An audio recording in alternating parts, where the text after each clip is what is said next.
The baseball game was over. The lights above Wofford Field were still on. Parents were gathering their things. Kids were running back toward the bleachers. It was a normal end to a normal summer night in a small Arkansas town. Except Colleen Nick stood in the parking lot, realizing the silence was much too heavy. "Morgan, nothing," she called again, louder this time. Still nothing. And in that silence, broken only by the sound of other families laughing, packing up, heading home, something cold moved through her chest. The kind of feeling every mother knows. The kind you pray you never feel. She started moving faster. This was supposed to be a girls' night out. It was Friday, June 9th, 1995. Warm, humid. Kind of Arkansas summer evening where the air smells like cut grass and the fireflies come out just after dark. Colleen had been invited by close friends to watch a Little League game in Alma, a small town about 30 miles from their home in Ozark. She almost didn't go.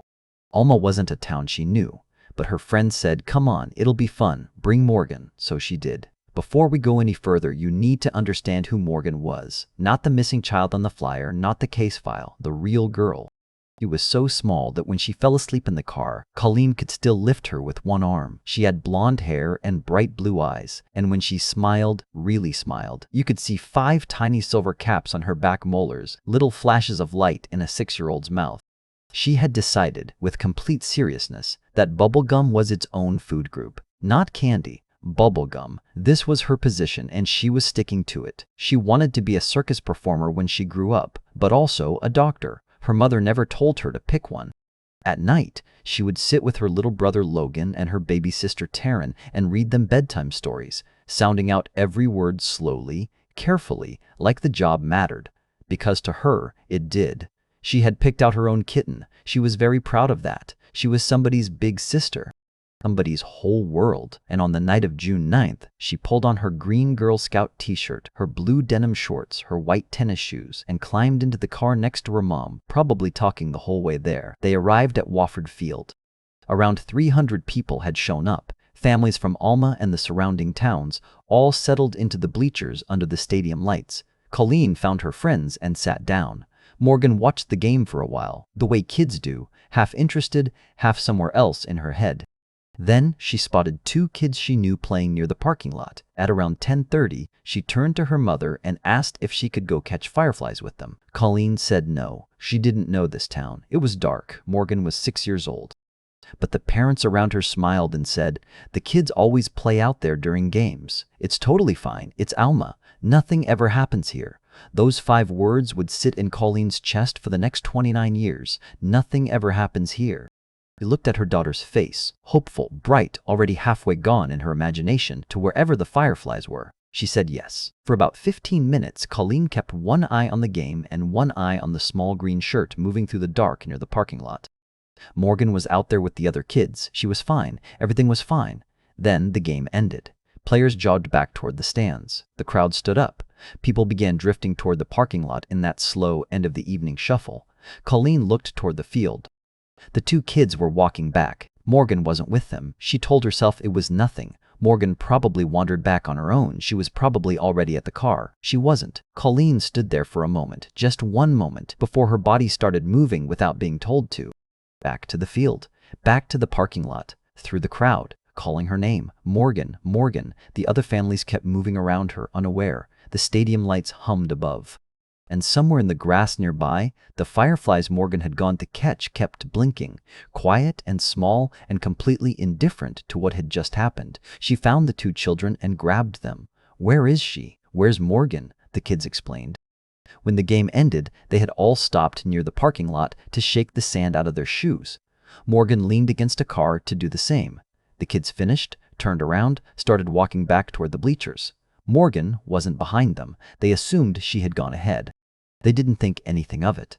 But then, almost as an afterthought, one of the kids mentioned something else. While they were playing, there had been a man near the parking lot, standing beside a red pickup truck. He wasn't watching the game. He was watching the children. At some point, he had walked over. He had said something to Morgan. And now, Morgan was gone. The friends came back. Morgan didn't. And what those children remembered about that man, the way he looked, what he drove, what he said, would become the only thread investigators had to pull. The question was whether it would be enough. Because when police arrived 6 minutes later and began piecing together the timeline, they realized something that made the whole thing feel even darker. This man hadn't wandered into that parking lot by accident. The way he had positioned himself, the way he had watched, the way he had moved, it all pointed to one thing. He had come there with a plan. Police arrived in 6 minutes, and those 6 minutes were already too late.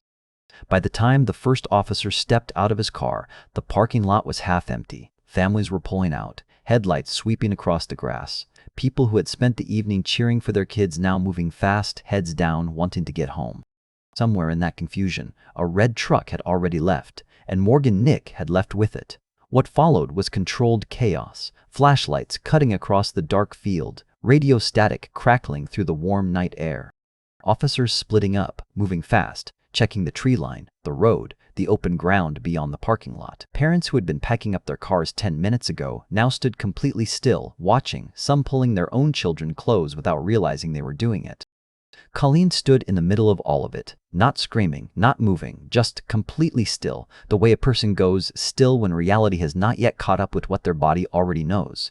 The officers needed to speak to the children, the 2 kids who had been with Morgan, the ones who had seen the man. They were young, but what they remembered was exact. There had been a man standing near the edge of the parking lot, not passing through, not watching the game, just standing beside a truck watching the children play. One of them would later describe him to investigators using a single word: creepy, a child's word, but precise. At some point during those 15 minutes, he had walked over toward Morgan. He had spoken to her, his voice carrying what the children described as a country accent. They couldn't recall the exact words, but they remembered that he had no shirt on, just jeans, standing shirtless in a parking lot at nearly 11 at night, watching children chase fireflies. That detail alone made investigators' skin crawl. From the children's accounts, police built a composite. White male, mid-20s to late 30s, around 6 feet tall, medium to solid build, short beard with gray showing through, a mustache, dark hair. He looked by all accounts completely ordinary, which made him more frightening, not less. But it was the truck that investigators kept coming back to. Red, old, a mid-1980s pickup with paint faded by years of Arkansas sun. On the back, a white camper shell. And here is where it got strange. The shell was too short. 4 to 5 inches too short for the truck bed it was sitting on, slightly off-kilter, like it had been taken from a different vehicle entirely. The right rear corner looked possibly damaged. It did not look like the camper of someone who went fishing on weekends. It looked like something placed there with a specific purpose, because a camper shell that size, even a short one, is completely enclosed, no windows on the sides, a door at the back that latches from the outside, dark inside. It could hold an adult without anyone knowing. It could hold a child without anyone hearing a sound. By morning, the search had swallowed the entire region. The FBI and Arkansas State Police joined. Helicopters swept low over the fields outside Alma. Search dogs worked outward from the parking lot in slow, methodical grids, using Morgan's belongings to hold the scent. Hundreds of volunteers showed up without being asked. Neighbors, strangers, people who had simply seen the news and driven to Alma because sitting at home felt like giving up. And through the town, something quiet and heartbreaking began to appear. Pink ribbons, tied around tree trunks, knotted to mailboxes, looped around light poles along every street, in Alma and back in Ozark where Morgan lived. Pink because it was her favorite color.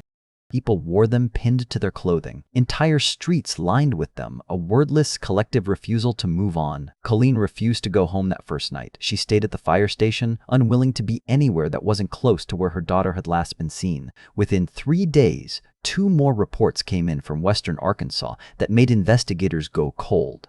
In one case, a woman stepped out of a laundromat to find a man in a red pickup truck trying to get her 4-year-old daughter to come closer. He drove off the moment he saw the mother.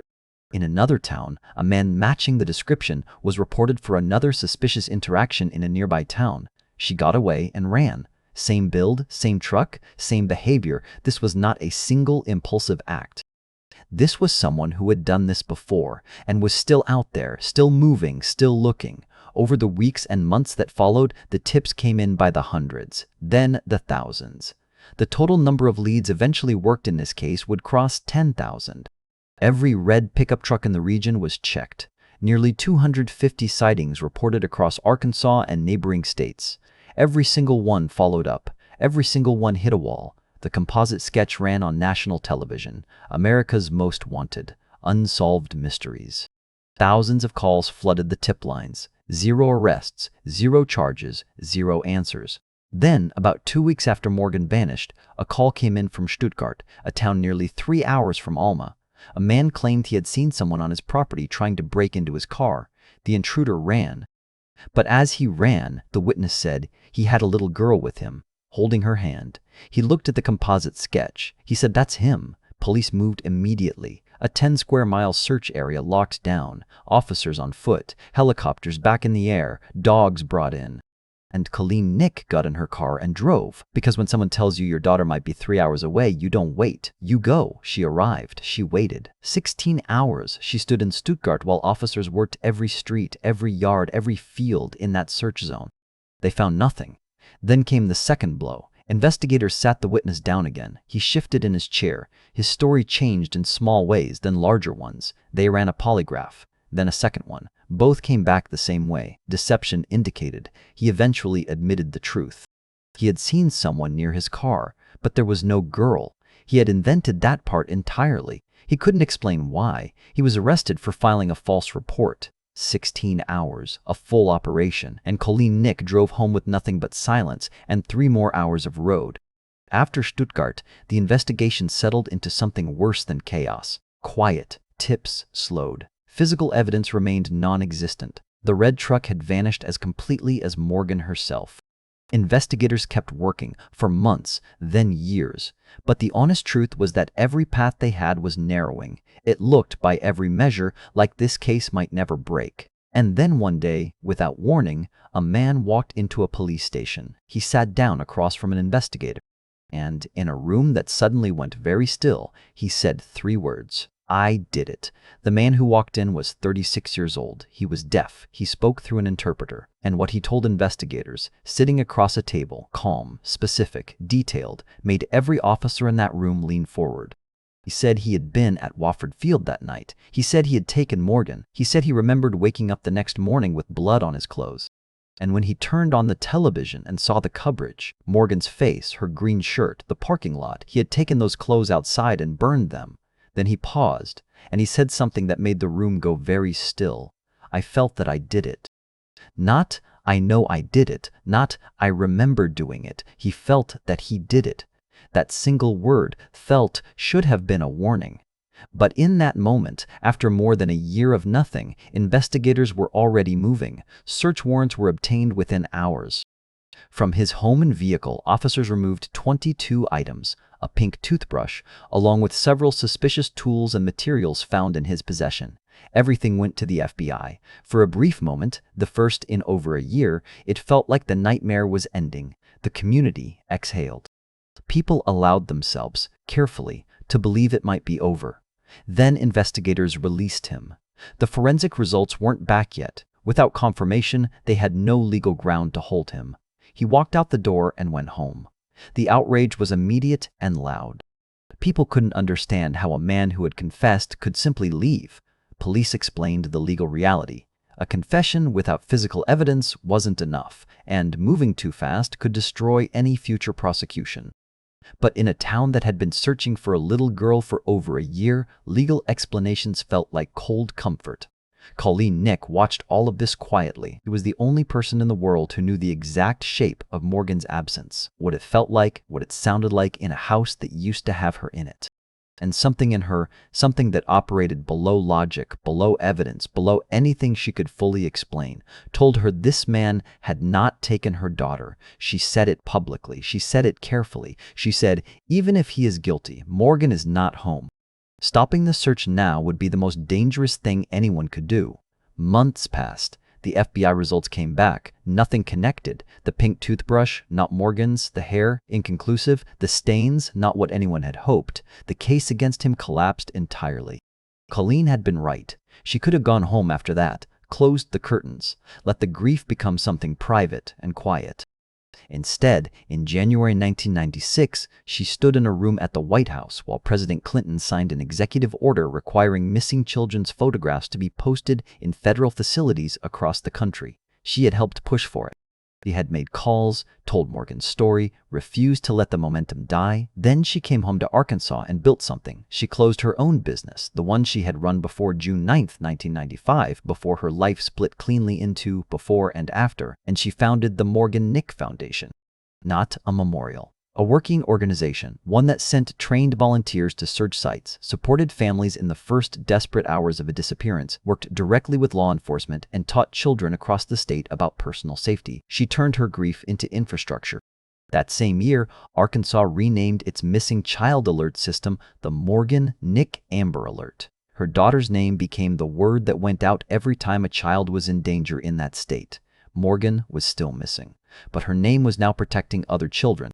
Years moved forward, the way they do when there is no resolution. Not quickly, not cleanly, just relentlessly. By 2002, Logan and Taryn, the little ones Morgan used to read bedtime stories to, were in school. They had their own friends, their own routines, their own lives slowly taking shape. The world kept moving. But in every photograph, every birthday, every first day of school, there was a space where an older sister should have been. Morgan had stayed 6 years old while everyone around her grew up. In January 2002, police received a tip so specific about a property in Boonville, Arkansas, that they obtained a search warrant and brought in cadaver dogs. They dug through the night. They found nothing. They left and said they did not intend to return. In November 2010, federal investigators traveled to a vacant house in Spiro, Oklahoma. A tip had connected the property to someone of interest. They searched for DNA evidence. They found nothing that moved the case forward. In December 2017, they went back to the same Spiro property. This time, the cadaver dogs alerted to something specific, a spot in the yard that suggested something might be buried beneath the surface. Forensic pathologists from the state medical examiner's office came in. They excavated the ground an inch at a time. They went deeper, then deeper still. They hit bedrock at 2 feet. No evidence, nothing. The FBI released a statement saying they were fully confident the search had been thorough, that nothing had been missed. Colleen read it and went back to work. By the summer of 2019, the case had been open for 24 years. The original investigators had long since retired. The tip lines had gone quiet. The red truck with the ill-fitting camper shell remained unidentified. A generation of Arkansas children had grown up knowing Morgan's name without knowing her face. It looked, in every honest way, like this was the shape the case would keep forever. Then a lieutenant named Brett Hartley sat down at his desk and did something that sounds almost embarrassingly simple. He pulled out the original case files from 1995, not a new lead, not new technology. The actual first reports, the yellowed pages, the handwritten notes, the witness interviews from those first hours in the Wofford Field parking lot. He started at the beginning and he read. And on one of those pages, buried under 24 years of other names, other leads, other dead ends, he stopped. There was a name that had appeared in the very first weeks of the investigation, been looked at, been set aside, and never picked up again. The answer had not been hiding. It had been sitting in that file the entire time. If you are enjoying it, hit the like button and help us bring it to someone who needs to hear it. And if you want more untold cases like Morgan's, subscribe so you never miss one, because these stories deserve to be remembered. Now let's get back to the case. The file was old, pages soft at the edges, photographs flat and slightly grainy, the way 1995 police documentation looked before everything went digital. Handwritten notes in margins, faded enough that you had to tilt the page toward the light to read them. Routine. Brett Hartley had been going through it for hours. Names that led nowhere, leads that had dissolved, witnesses who thought they saw something, hoped they saw something, needed to believe they had seen something. And then he stopped. One name, near the beginning of the file. From the very first weeks of the investigation. Looked at once, set aside, never picked up again. Billy Jack Lynx. In 1995, Lynx had been interviewed and released. He was cooperative. He denied any knowledge of Morgan's disappearance. He seemed, by every measure investigators were using at the time, to be telling the truth. There were 1,000 other leads to follow. They moved on. That decision, reasonable in the chaos of 1995, had just cost 24 years. To understand why that name deserved far more attention than it got, you need to understand who Billy Jack Lynx was, not the version of him that answered questions calmly in a police interview. The full version. He was born and raised in Crawford County, Arkansas. He served in the United States Army during World War II, came home, built a life, worked at Braniff Airlines in Dallas, Texas from 1962 to 1974, steady employment, regular paycheck, the kind of work history that makes a person look stable on paper. In the late 1970s, he retired and returned to Van Buren, settled back into the river valley, a neighbor you would wave to, a face you recognized at the gas station. Nothing about him announced what was underneath, but in 1992, it surfaced.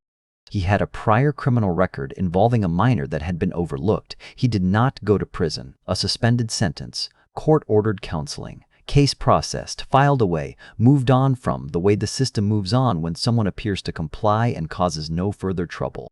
He was quiet for 3 years. Then, on August 29, 1995, he woke up and drank a fifth of rum. He drove to the Sonic Drive, Inn on the corner of 5th and Broadway in Van Buren, 8 miles from Wofford Field. 2 months after Morgan Nick vanished, an 11-year-old girl was standing outside with her 3 brothers and a friend.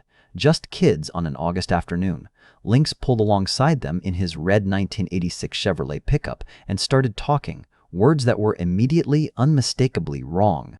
He asked the girl if she wanted to talk money. She didn't understand. She asked why. He told her to come closer. She did, but she asked her brothers to stay with her. Lynx looked at the boys. He reached into his pocket, 4 $1 bills, one for each of them.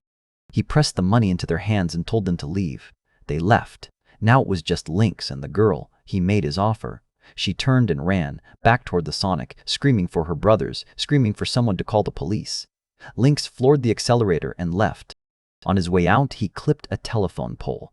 The impact scraped a bright smear of red paint onto the pole, a detail so small, so accidental, that he almost certainly never thought about it again.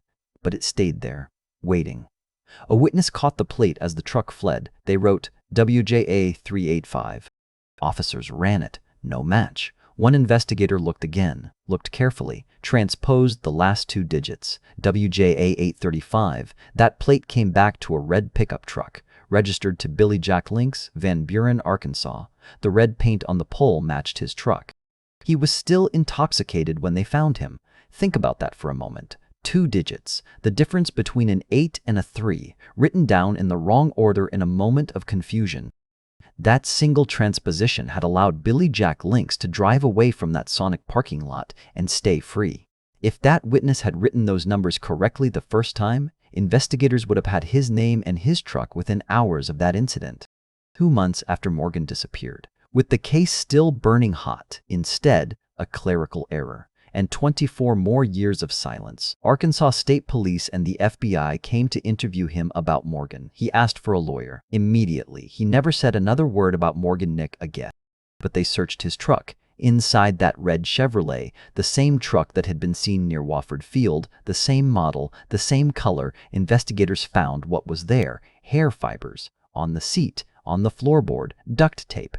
A rope, the kind that has no innocent explanation when it is found alongside everything else. A tarp folded in the truck bed, large enough to cover almost anything. A sharp-edged tool found hidden inside the vehicle belonging to a man who had just tried to abduct a child. And on one of the seats, significant biological evidence. The state crime lab retained the blood for possible future analysis.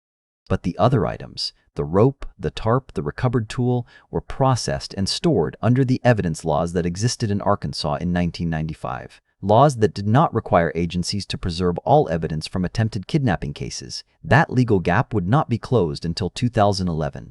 By then, 16 years had passed. The system had failed Morgan twice now. Once in 1995 when Lynx was set aside, and again when the evidence from his truck was not fully preserved. In 1996, Lynx was eventually convicted and sentenced for his prior criminal actions, 6-year sentence.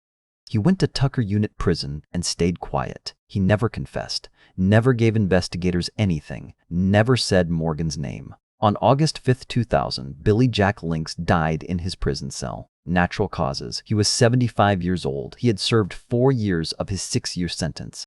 He took everything he knew with him. No confession, no location, no answers. Just a death certificate and a closed file. Police had no suspect anymore. No one to question. No one to confront. No one to put in a room and ask, "Where is she? Where did you take her?" All they had was a truck. An old red pickup that had passed from one owner to the next after Lynx's arrest. registered sales, each one documented, each one moving it further from his name. The years added miles and rust and new owners who had no idea what that truck had once carried inside it.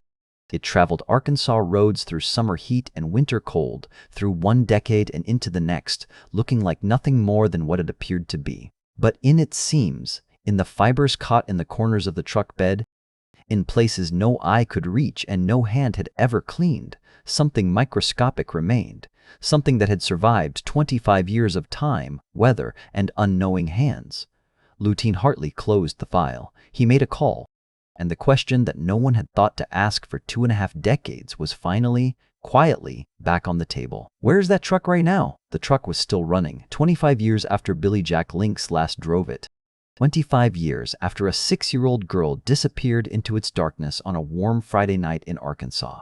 It had changed hands multiple times, each sale recorded, each new owner completely unaware of what they were purchasing. It had been driven to work, to stores, down ordinary roads through ordinary days, treated like exactly what it appeared to be, just an old red pickup, nothing to look twice at.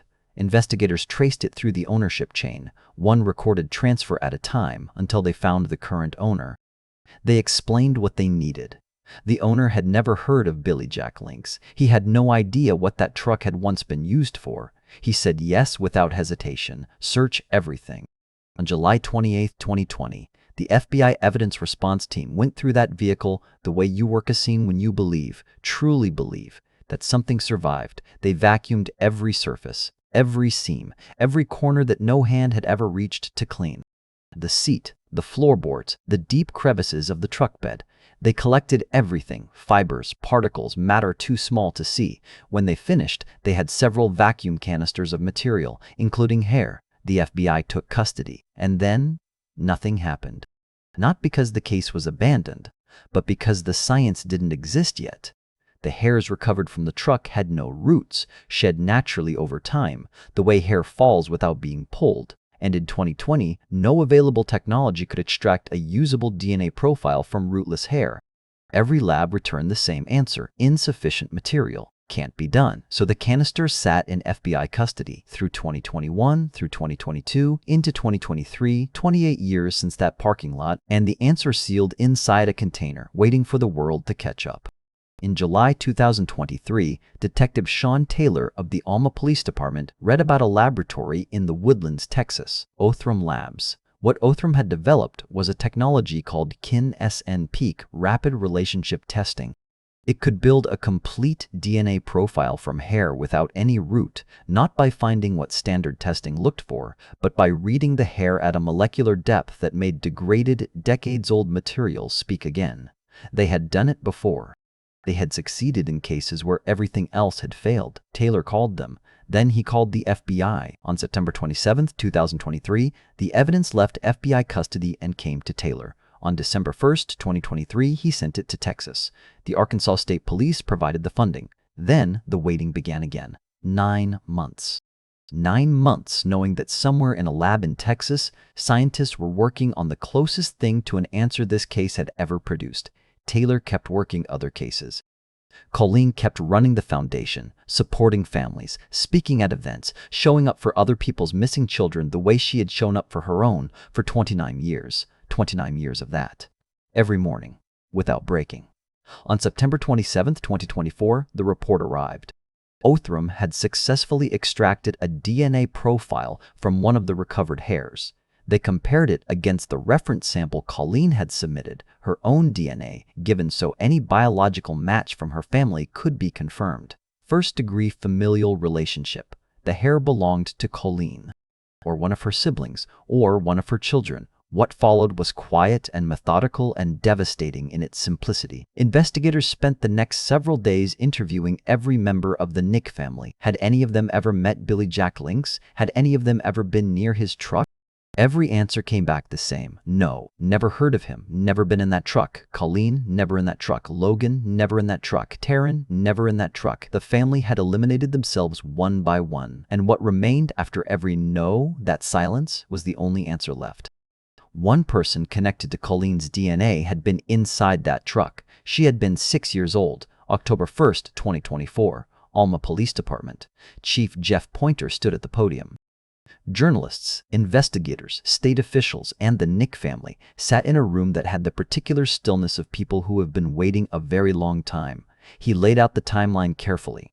The truck, the FBI search, the canisters, Othram, the 9 months, the report, the family interviews. Then he said it. For the first time that I am aware of, I am naming Billy Jack Lynx as the primary individual of interest in this case. One beat of silence. The most important thing here is that Morgan is still missing. Then Colleen Nick walked to the microphone. This was the woman who had closed her business, stood at the White House, driven through the night to Stuttgart, buried every false lead, and kept going. 29 years of choosing, every single morning, not to stop. She stood there and she spoke without trembling. He stole Morgan from me. He stole her from her dad. He stole her from Logan and Taryn. She paused, not from grief, but from certainty. But he didn't see that he could never win, because our love for Morgan, her memory, her voice, outlasted his life. One final breath. Morgan's heart shines on. Billy Jack Lynx died in a prison cell in the year 2000. He never confessed. He never gave a location. He took every answer he had to his grave. The case is still open. Morgan is still missing. Somewhere out there is a little girl who chased fireflies on a June evening and never came back. A little girl with blonde hair and silver caps on her teeth who wanted to be a circus performer and a doctor, who read bedtime stories to Logan and Taryn, who picked out her own kitten. She would be 36 years old today. We found the killer's name. We found the truck. We found her DNA. We still haven't found her. And her mother has never, not for one single day, stopped looking. Morgan Nick is still missing. If you have any information, contact the National Center for Missing and Exploited Children at 1-800-THE-LOST. Think about this before you go. A single clerical error, 2 digits written in the wrong order in 1995, kept Billy Jack Lynx free for months after Morgan disappeared. If that witness had written WJA835 instead of 385, investigators would have had his name within days. Does a mistake that small carry the weight of everything that came after? The truck that carried Morgan was found 25 years later, still running. If any one of those owners had scrapped it for parts, there would be no DNA, no match, no answer. The truth survived by pure accident. What does it mean that justice in this case depended not just on science, but on luck? And the one that stays longest, Morgan Nick, would be 36 years old today. She had dreams. She had a voice. She had a whole life ahead of her in that green Girl Scout shirt. Who would she have become? We will never know. But we know she was loved. And according to her mother, her heart still shines on.